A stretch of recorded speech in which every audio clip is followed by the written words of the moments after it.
সম্মানিত সুধীমণ্ডলী, আসসালামু আলাইকুম। আমি ডাক্তার মোহাম্মদ শওকত আলী। আমি মেডিসিন এবং কিডনি রোগ বিশেষজ্ঞ হিসেবে চট্টগ্রাম মেট্রোপলিটন হসপিটালে কনসালটেন্ট হিসেবে কর্মরত আছি। আমি আজকে আপনাদের সামনে কিডনি রোগ সম্পর্কে কিছুটা বলার চেষ্টা করব। কিডনি রোগ সাধারণত দুইভাবে হয়ে থাকে। একটা হচ্ছে যে হঠাৎ করে কিডনি বিকল হয়ে যাওয়া, যেটাকে মেডিকেল ভাষায় বলা হয় অ্যাকিউট কিডনি ইনজুরি অথবা একেআই। আর একটা হয় সিকেডি, অর্থাৎ ধীরে ধীরে কিডনি বিকল হওয়া। তাহলে কিডনি বিকল হতে দুই ধরনের মোড, একটা হচ্ছে যে একেআই অর্থাৎ হঠাৎ করে বিকল হওয়া, আর একটা হচ্ছে যে ধীরে ধীরে বিকল হওয়া, যেটাকে সিকেডি নামে অভিহিত করা হয়।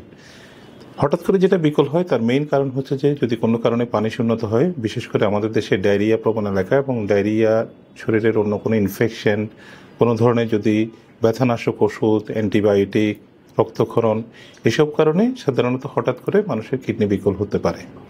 আরেক ধরনের কিডনি বিকল হয় যেটা ধীরে ধীরে বিকল হয়, আমরা সিকিডি বলি।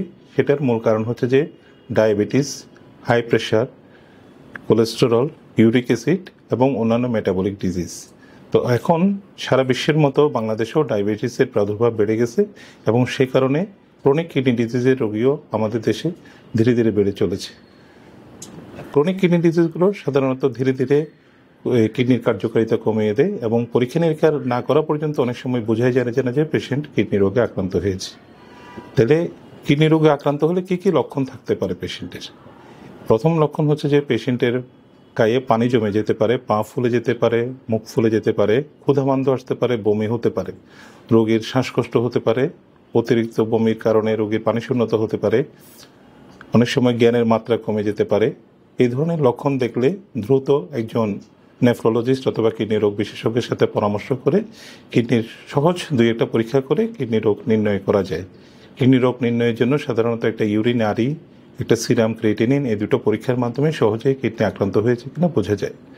কিডনি রোগ যদি হয়ে যায় তাহলে কিডনি রোগের চিকিৎসা সাধারণত আমরা তিনভাবে করে থাকি। একটা হচ্ছে যে ওষুধ দেওয়ার মাধ্যমে, দ্বিতীয়ত যাদের কিডনি একেবারেই বিকল হয়ে যায় তাদের ডায়ালিসিস করা লাগে। অনেক সময় কিডনি যদি সম্পূর্ণ বিকল হয়ে যায় তখন কিডনি ট্রান্সপ্ল্যান্ট অথবা রিপ্লেসও করা যায়। কিডনি রোগ প্রতিরোধের জন্য আমাদের সবচেয়ে সজাগ দৃষ্টি দিতে হবে, কারণ কিডনি রোগের আক্রান্ত হলে চিকিৎসা খুবই ব্যয়বহুল এবং জটিল। প্রতিরোধের জন্য আমাদের যেটা করতে হবে, সাধারণত ডায়রিয়া হলে পানি শূন্যতা যাতে না হয় সেদিকে খেয়াল রাখতে হবে।